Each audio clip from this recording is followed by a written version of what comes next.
এই ভিডিওতে থাকছে দার্জিলিং এর আমার লাস্ট দিনটা কিভাবে কাটলো। আর সেদিন ছিল 14ই মার্চ, মানে হোলির দিন। তো দার্জিলিং এ কিভাবে হোলি সেলিব্রেশন হয় আর আমরা কিভাবে সেলিব্রেট করলাম সেই সমস্তটাই থাকছে আজকের এই ভিডিওতে। এছাড়া দার্জিলিং থেকে কলকাতা যাওয়ার সম্পূর্ণ ইনফরমেশন থাকছে। যেমন দার্জিলিং থেকে জলপাইগুড়ি কিন্তু আমরা বাসে করে এসেছিলাম, আর সেখান থেকে কিন্তু ট্রেনে কলকাতা গেছি। তো এই ধরনের সব রকম ইনফরমেশন কিন্তু তোমরা পেয়ে যাবে। গুড মর্নিং সকলকে, আমি অঙ্কনা আর আপনারা দেখছেন আমার চ্যানেল দেশান্তরী ব্লগস। আজকে হচ্ছে আমাদের দার্জিলিং এর একদম লাস্ট দিন। আজকে আমাদের বেসিক্যালি প্ল্যান যেটা ছিল, যেটা হয়নি, সেটা হচ্ছে সকালে উঠে টাইগার হিলের যে সানরাইজ সেটা দেখার, তারপরে ঘুম মনেস্ট্রি আর হচ্ছে বাতাসিয়া লুপ, এই তিনটে যে মানে প্যাকেজে যেটা থাকে 3 পয়েন্ট, সেটা বেসিক্যালি দেখার কথা ছিল। বাট সেটা হয়নি কারণ কালকে আমরা অলরেডি ঘুম মনেস্ট্রি আর বাতাসিয়া লুপ দেখেই নিয়েছি, আপনাদের তো দেখিয়েছি। তো সেই জন্য আর মানে 2 পয়েন্ট অলরেডি দেখা হয়ে গেছে, সেই জন্য আর আমরা শুধু টাইগার হিলের জন্য এত সকালে উঠে যাওয়া বা মানে এত খরচা করে যাওয়া সেটা আর করিনি। তো আজকে আর আমরা রুমেই ছিলাম। তো এখন কিন্তু 11টা বাজে, আমাদের চেক আউটের টাইম হয়ে গেছে, সেই জন্য আমরা বেরোচ্ছি। তো আমাদের ট্রেন হচ্ছে আছে, আমরা তৎকালে ট্রেনের টিকিট কেটে নিয়েছি, কারণ আরেকদিন আমাদের ট্রেনের টিকিট হচ্ছে গিয়ে কনফার্ম হয়নি, সেই জন্য আমাদের ট্রেন হচ্ছে 7:50 আছে কাঞ্চনকন্যা। তো আমরা এখন বাকি এখান থেকে এখন চেক আউট করছি, করে দেখি একটু এদিক ওদিক ঘুরবো। এই হচ্ছে আমাদের হোটেল, আর হোটেলের ঠিক বাইরে এই যে গাড়ির যে স্ট্যান্ড আছে, এখান থেকে কিন্তু আপনার বাসও ছাড়ে। ওই যে ওখানে বাস দেখা যাচ্ছে, এই যে বাস, তো এখান থেকে কিন্তু শিলিগুড়ির বাসও ছাড়ে। আর বাকি এখান থেকে শিলিগুড়ি বা জলপাইগুড়ি বা যেখানেই হোক আপনারা সাইট সিনিংয়ে হলেও কিন্তু এখান থেকেই আপনারা গাড়ি বুক করতে পারবেন। তো এখানে কিন্তু এই যে পুরো স্ট্যান্ড আছে। আচ্ছা, বাসের যে টাইমিংটা এখান থেকে সেটা হচ্ছে 7:30 থেকে 3টে, ঠিক আছে, 3টে অবধি বাস চলে। 5 ঘন্টা কিন্তু লাগাবে শিলিগুড়ি যেতে। আর এছাড়া যে শেয়ার ট্যাক্সি আছে সেগুলো কিন্তু ওই 250 করে নেবে। 7:30 থেকে 5:30 অবধি এই শেয়ার ট্যাক্সি আপনারা পেয়ে যাবেন শিলিগুড়ি বা জলপাইগুড়ি যেখানে হোক যাওয়ার জন্য। আজকে কিন্তু 14ই মার্চ, আজকে হচ্ছে হোলির দিন। তো আমরা ম্যাল রোডের দিকে যাচ্ছি, দেখি ওখানে হোলি খেলা হয় নাকি। বাট এখানে অতটা হোলি খেলা বা সেই জিনিসগুলো দেখতে পাচ্ছি না। তো আমাদের যে হোটেলের রিসেপশনে ছিল উনি বললেন যে ম্যালে নাকি হোলি খেলা, তো দেখি ওখানে কিছু হয় নাকি। আজ লাস্ট দিন, তো আমরা ভেবেছিলাম সকালে ক্যাভেন্ডার্সে খাবো, তা আমাদের খুব দুর্ভাগ্য, আজকে সকালে দেখলাম ক্যাভেন্ডার্স বন্ধ আছে। এই যে আজকে মেবি হোলির দিন বলে হয়তো বন্ধ আছে, আজকে লাস্ট দিন ছিল। হলো খাওয়াতে হলো না, আমার পয়সা বেঁচে গেল। মানে ক্যাভেন্ডার্সে আজকে ভেবেছিলাম ওকে ব্রেকফাস্ট করাবো, আজকে অ্যাকচুয়ালি সবই বন্ধ। দেখুন পুরো দোকানপাট কিন্তু মোটামুটি বন্ধ, না হোপ খোলা আছে, একটু খোলা আছে। হ্যাঁ খাবারের দোকান, জামা কাপড়ের দোকান বাকি, এখান থেকে লাইন দিয়ে সব কিন্তু বন্ধ আজকে।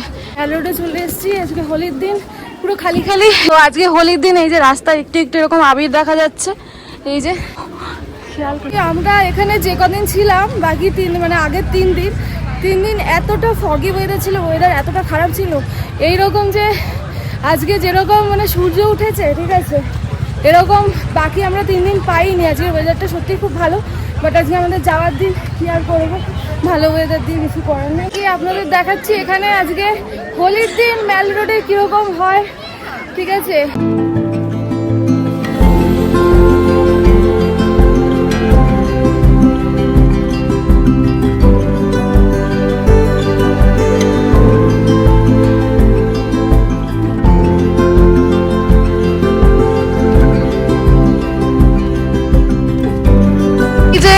এই যে এখান থেকে ম্যাল রোড উঠে যাচ্ছে, আর এই যে সেই পদ্মা রেস্টুরেন্ট, যেটা সব ব্লগারদের ফেমাস হচ্ছে খাওয়ার দোকান, ঠিক আছে, খাওয়ার রেস্টুরেন্ট, সেই পদ্মা রেস্টুরেন্ট। এখানে কিন্তু আমরা খাইনি, আমরা ওইদিকে যে মহাকাল রেস্টুরেন্ট ওখানে খেয়েছিলাম। তো যাই হোক, এই হচ্ছে সেই মানে মোড়টা, ঠিক আছে। তো এখান থেকে কিন্তু একটা সরু গলি চলে যাচ্ছে, এই যে পদ্মা রেস্টুরেন্ট, এখান থেকে কিন্তু একটা সরু গলি নিচের দিকে চলে যাচ্ছে।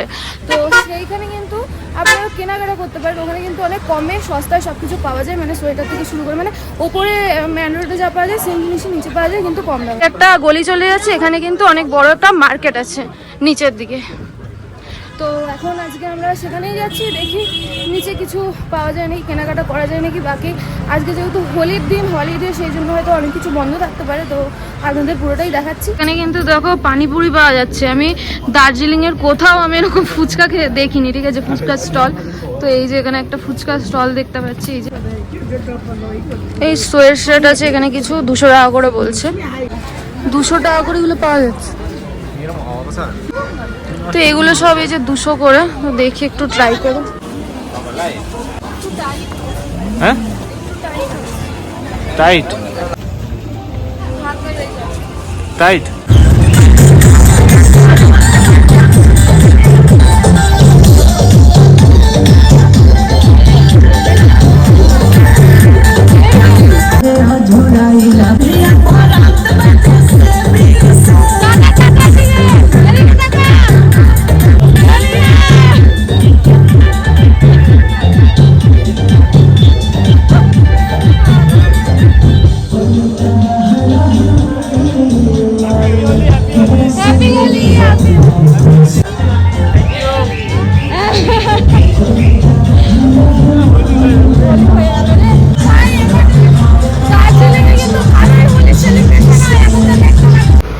এটা হচ্ছে এখানকার লোকাল যে মাংসের বাজার একটা, দেখুন এখানে।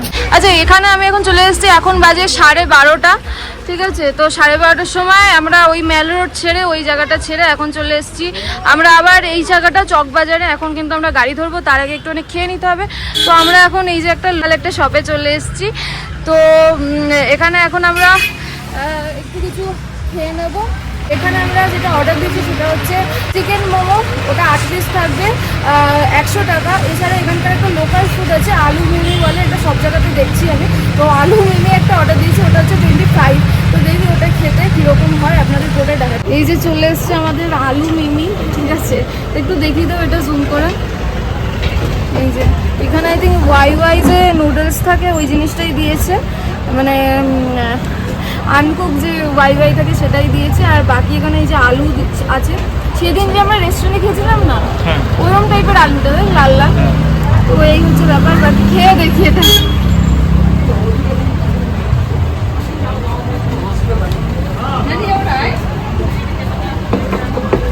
অদ্ভুত টেস্ট, বুঝতে পারছি না, মানে ঠিক আছে, আমরা ফার্স্ট টাইম খাচ্ছি, মানে সব জিনিসই ফার্স্ট টাইম খেলে এরকম লাগে। বাকি এখানকার লোকাল, এটা কিন্তু সবাই এখানকার লোকালরা খায় খুব, আলু মিমি, ঠিক আছে।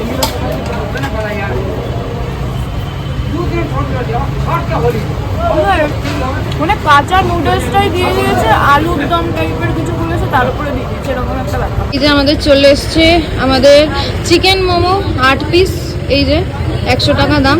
এই মোমোটা খেয়ে মোমোটা ভালো, পাহাড়ি এলাকায় মোমোটা সত্যি ভালোই লাগে। তো এই যে বাকি বাস, এখন কিন্তু প্রায় 1টা বাজতে যায়, তো আমরা বাসে উঠবো, দেখি একটু কথা বলুন। কখন ছাড়বে এটা? এখানে বললো 4টের মধ্যে পৌঁছে দেবে, এখন কিন্তু 1টা বাজে। এখন হোটেলে যাচ্ছি, বাকি লাগেজটা নিয়ে তাড়াতাড়ি আমরা বাসে উঠবো। বাস কিন্তু এখনই ছেড়ে দেবে বলবো, আমাদের বাস কিন্তু এখন ছেড়ে দিল, আমরা বাসে উঠে গেছি।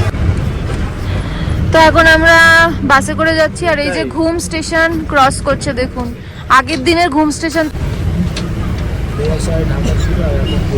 এখন পরিষ্কার ঘুম স্টেশন। যে আমরা যখন ওই মেল রোডে গেছিলাম, ওখানে যে দোলযাত্রা, ওখানে যে দেখলাম ওইটাই কিন্তু পুরো মানে দার্জিলিংয়ে মানে ঘুরে বেড়াচ্ছে, ঠিক আছে। ওই একটা বল, ঠিক আছে, রং খেলছে আর ওরকম ডিজে বাজছে, ওটাই আবার যেখানে দেখলাম ওটাই ঘুরে দেখে দেবে। যে লামাহাটার যে রাস্তাটা ছিল ওটা ক্রস করলাম, বাঁদিকে পরে ওইদিকে রাস্তা চলে গেল, রামাহাটার রাস্তাটা ক্রস করলাম। এখন বাজে 3:11, আর আমাদের বাস কিন্তু এই যে এই জায়গাটা আমাদের দাঁড়ালো, এই যে আমাদের বাস। তো এখানে কিন্তু আমাদের 10 মিনিট মতন ব্রেক দেওয়া হয়েছে। তো এই যে এখানে কিছু দোকান টোকান আছে, তো এখানে 10 মিনিট মতন ব্রেক দেওয়া হয়েছে। বাকি এখানে কার্শিয়াং যে স্পটটা আছে, মানে আই লাভ কার্শিয়াং বলে লেখা আছে, ওটা কিন্তু ক্রস করে গেছে। তো এই হচ্ছে ব্যাপার। তো একটু পরেই আমরা এখন বেরোবো। তো এই যে জায়গাটা আমরা যেখানে দাঁড়িয়েছি, আর এখানে একটা এরকম মন্দির আছে, এই যে শিব মন্দির আছে এখানে একটা। এই মন্দিরটা আছে যখন, এখানে একটু উপরেই যাই, এই একটু সিঁড়ি দিয়ে উঠতে হবে। শিব মন্দির একটা, এই দেখুন এখানে সিনারিটা দেখুন। অ্যাকচুয়ালি বাসে করে আসলেও কিন্তু আপনাদের হাতে যদি টাইম থাকে আপনারা কিন্তু বাসে করে অবশ্যই আসুন, বেশ ভালোই লাগবে, টাইমটা বেশি লাগবে কিন্তু যে ভিউ পাবেন সেটাও কিন্তু খুব সুন্দর। আপনারা ভিউ এনজয় করতে করতে অনায়াসে চলে আসতে পারেন বাসে। এই হচ্ছে ভেজ পকোড়া নিয়ে নিয়েছি, এই যে 1 কাপ চা নিয়ে নিয়েছি, আর এই যে ভেজ পকোড়া। নেমে গেলাম শিলিগুড়িতে, এখন 4:15 বাজে, আর এই যে আমাদের বাস। তো এই যে আমরা এখন নেমে গেলাম, মোটামুটি বাসে ওই 3.5 ঘন্টার একটু বেশি লেগেছে, মানে এই 3.5 ঘন্টায় ধরে নি কম লেগেছে। তো এখন আমরা শিলিগুড়ি জংশনে নেমেছি, এখান থেকে এখন স্টেশনে যাব। আচ্ছা, এই যে ছিল আমাদের বাস, আর ওই দিকটা হচ্ছে railway station, Siliguri railway station. এখান থেকে হচ্ছে এখান থেকে কিন্তু কলকাতার বাসও ছাড়ে। এই যে আমাদের বাস এখানে ছাড়লো মানে দার্জিলিংয়ের, আর এখান থেকে কিন্তু আপনার কলকাতার বাসও ছাড়ে, এই যে বাসগুলো। এই যে এখানে হচ্ছে একটা বাসের এরকম টিকিট কাউন্টার আছে, এখানে কোথায় কোথায় যায় এখানে লেখা আছে। এই যে শিলিগুড়ি টু কলকাতা, আসানসোল, দুর্গাপুর, গৌহাট, কাঠমান্ডু যায়, ঢাকা, বাংলাদেশ সব যায় এখানে। ঠিক আছে, তো আপনারা দেখে নিতে পারেন। বাসে করে যদি আপনারা ট্রাভেল করতে পছন্দ করেন আপনারা কিন্তু এখান থেকে টিকিট কেটে ইজিলি যেতে পারেন। এখান থেকে হচ্ছে শিলিগুড়ির থেকে দার্জিলিংয়ের বাস ছাড়ে, এছাড়া কিন্তু ওই পার থেকে মানে আমরা যেখান থেকে গেলাম সেখান থেকেও কিন্তু বাস ছাড়ে, দুদিক দিয়েই বাস ছাড়ে। ঠিক আছে, তো আর বাকি এই হচ্ছে রেলওয়ে স্টেশন, মানে শিলিগুড়ি রেলওয়ে স্টেশন। যে শিলিগুড়ি জংশনে চলে এসেছি আমরা। এই যে এখান থেকেই কিন্তু জলপাইগুড়ি থেকে যে টয় ট্রেনটা ছাড়া হয় সেটা কিন্তু এই শিলিগুড়ি স্টেশন থেকেই যায়। এই যে দেখুন এখানে কিন্তু এরকম লেখা আছে, এই যে welcome to Darjeeling joy by toy train. ঠিক আছে, এই যে এখানটা লেখা আছে। তো এখনই কিন্তু এখানে ঢুকবে টয় ট্রেনটা, এই দিক দিয়েই আসছে, অ্যানাউন্স করলো একটু আগে। ঠিক আছে, তো এখানটা কিন্তু এই যে দাঁড়ালো, এখান থেকেও কিন্তু আপনারা টয় ট্রেনে উঠে যেতে পারেন। ঠিক আছে, তো এটার টাইমটা আমি বলে দেবো যে এটার টাইমিংটা ঠিক কি কটায় কটায় এখানটা থামে। তো আপনারা কিন্তু শিলিগুড়িতে নেমেও কিন্তু এই টয় ট্রেনেই উঠে যেতে পারেন। স্টেশনের বাইরে যে খাবার দোকানগুলো আছে সেখানে চলে এসেছি, এই যে এখানে রুটি তড়কা নিয়ে নিয়েছি আমরা, এই যে রুটি তড়কা। তো এই যে কাঞ্চনকন্যা এক্সপ্রেস চলে এসছে, টাইমের আগেই ঢুকে গেছে, ছাড়বে হচ্ছে 7:50। তো এখন উঠি, আমাদের এসি কামরা। তো এই যে তারপরে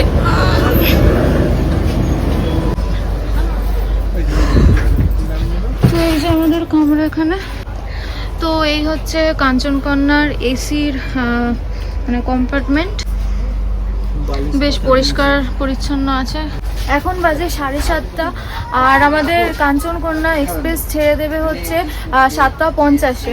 তো আমাদের গাড়ি ঢুকে গেছে, আর আমরা এই যে এখানে বসে পড়েছি আমাদের লাগেজপত্র নিয়ে। তো আমাদের সিট হচ্ছে একটা আপার একটা মিডিল। তো বাকি কাঞ্চনকন্যা এক্সপ্রেস মানে এই ট্রেনটাই কিন্তু আমাদের কালকের ডেটে মানে টিকিট কাটা ছিল, বাট ওটা হচ্ছে কনফার্ম হয়নি। তো সেই জন্য আমরা আজকের ট্রেনটা আবার তৎকালে কেটেছি। তো কিছু করার নেই, তৎকালে অবভিয়াসলি অনেকটাই মানে বেশি পড়ে গেছে টিকিটের প্রাইসটা। আমরা যে নর্মাল যে প্রাইসের মানে কালকে যে টিকিটটা কেটেছিলাম সেটার প্রাইস ছিল 330 করে ছিল পার হেড। তো ওটা আমাদের ইয়ে হয়নি, মানে কনফার্ম হয়নি টিকিট, তো সেই জন্য আমরা যেতে পারিনি। তো আজকের তৎকালে কেটেছি। তো আজকের যে টিকিটের প্রাইস সেগুলো হচ্ছে 1160 করে পড়েছে পার হেড। তো এই হচ্ছে ব্যাপার। তো বাকি এমনি আর আমরা কিন্তু স্লিপারে পাইনি। ঠিক আছে, তৎকালে। তো আমাদের এই জন্য এসিতেই কাটতে হয়েছে। তো আমরা সিট মিডিলে পড়েছে। এখানে কি কি আছে আমি একটু বলে দিচ্ছি। এখানে ফার্স্টে যে এরকম একটা মানে ইয়ে লাইট মতন আছে। ঠিক আছে, প্লাস এখানে একটা ইউএসবি আছে, এই যে। তো এখানে একটা লাইট আছে, বাকি এই যে এখানে প্লাগের সিস্টেম আছে কিছু, আর এখানে একটা ওয়াটার বোতল হোল্ডার আছে, এই যে এইটা এরকম ভাবে টানলে খুলে যায়, আর এই যে এখানে তো এই হচ্ছে সিস্টেম। আচ্ছা, তো আমি যে এই যে পুরো দার্জিলিং ট্যুরটা করলাম, তো ওভারঅল আমার এক্সপিরিয়েন্স কিরম ছিল তো আমি সেটাই এখন বলছি। তো ফার্স্টে বলে দিই যে যে আমাদের যে জার্নিটা সেটা কিন্তু ওভারঅল পুরোটাই আমরা স্কুটি রেন্ট করে করেছিলাম। তো স্কুটি রেন্ট করার যেটা পজিটিভ পয়েন্ট বলে আমার মনে হয় সেটা হচ্ছে যে আপনার যে গাড়িগুলো আছে, মানে ওখানে যে গাড়ি পাওয়া যায় সেগুলো কিন্তু সবই রিজার্ভ করে যেতে হবে। আপনি যেখানেই যান না কেন, তো ওগুলো কিন্তু 3,000 টাকার নিচে কোনো মানে যাবে না, ঠিক আছে? তো 3,000 আপনাকে দিতেই হবে যেখানেই যান না কেন রিজার্ভ করে। তো তার থেকে আমার মনে হয় যে স্কুটি বা বাইক নিলে সেটা অনেকটাই কম হয়। তো আমাদের তো 800 টাকা করে নিয়েছিল স্কুটি। তো বাকি এই হচ্ছে ব্যাপার। আর স্কুটি করে আপনারা যেখানে যাবেন না সেগুলো হচ্ছে ওরাই কিন্তু বলে দেয়।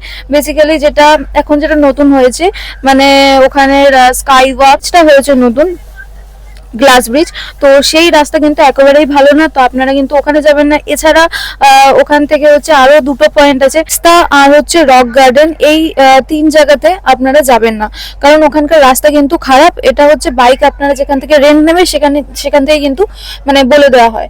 তো আমরা কিন্তু গ্লাস ব্রিজে গেছিলাম, তবে গ্লাস ব্রিজের কথা কিন্তু আমরা জিজ্ঞেস করি না আর ওরাও বলেনি, ঠিক আছে? তো এই জন্য আমরা জানতাম না যে ওটার রাস্তা এতটাই খারাপ থাকে। তো আপনাদের ভিডিওটা তো আপনারা দেখতেই পাবেন, আমার আগের ভিডিওতে আমি দিয়ে দেবো, আপনারা গিয়ে দেখে আসবেন। তো বেসিক্যালি এই 3টে জায়গায় ওরা যেতে মানা করে। তো এছাড়া কিন্তু লামাহাটে আমরা গেছিলাম, তো লামাহাটের রাস্তা কিন্তু অনেকটাই ভালো, ওখানে আপনারা যেতে পারেন। তো এবারে বাইক যে রেন্ট নিয়েছিলাম সেটার কথা যদি বলি, আমরা নিয়েছিলাম অ্যাডভেঞ্চার, আনলিমিটেড অ্যাডভেঞ্চার থেকে।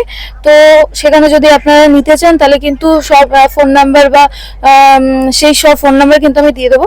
তো ওখানে যে আমি নিয়েছিলাম ওরা কিন্তু এমনি মোটামুটি ভালোই মানে গাইড করে দেবে যে কোথায় কিভাবে যেতে হবে। এছাড়া ওখানে যে ওয়ান ওয়ে আছে বা অনেক জায়গা আছে, যেমন ম্যাল রোডটা পুরো কিন্তু আপনার বাইক ওখানে চালানো যায় না, ওখানে ওরকম হাঁটিয়ে হাঁটিয়ে নিয়ে যেতে হয়। তো ওই সমস্ত ব্যাপার কিন্তু ওরা পুরোপুরি আপনাকে ভালো করে বুঝিয়ে দেবে। তো সেই জন্য আমি বলবো যে ওখান থেকে যদি আপনারা ম্যাল রোড থেকে নেন তাহলে কিন্তু ওখান থেকে আপনারা বাইক রেন্ট নিতেই পারেন। ওদের এমনি ওভারঅল মানে এক্সপিরিয়েন্স আমার খারাপ না, ভালোই, ওদের কথাবার্তাও ভালো, তো সবকিছু ঠিকঠাকই ছিল। এছাড়া যেগুলো আমার যেটা মনে হলো পার্সোনালি, সেটা হচ্ছে যে 1 নাম্বার হচ্ছে ওরা যখন আপনাকে বাইক দেবে, ঠিক আছে, তখন ওরা 2 লিটার তেল ভরে দেবে, কিন্তু ওই 2 লিটার তেল কিন্তু আবার ওদেরকে মানে দিতে হবে, ঠিক আছে? ঘুরে আসার পরে 2 লিটার তেল আবার ওদের ফেরত দিতে হবে। তো এটা হচ্ছে 1 নাম্বার। আর হচ্ছে যখন আপনারা বাইক বা স্কুটি নেবেন তখন হচ্ছে এক্সট্রা 2,000 টাকা ওদের কাছে দিয়ে রাখতে হবে। তো যদি বাই চান্স রাস্তায় কোনো রকম অ্যাক্সিডেন্ট হয় বা কিছু হয়, সেই জন্য কিন্তু সেই যে অ্যাক্সিডেন্ট হওয়ার মানে পরে যে বাইক যদি সারানো হয় বা সারাতে লাগে সেই টাকাটাও কিন্তু আপনার থেকেই কাটবে, ঠিক আছে? তো এই সমস্ত জিনিস কিন্তু আপনাকে মাথায় রাখতে হবে।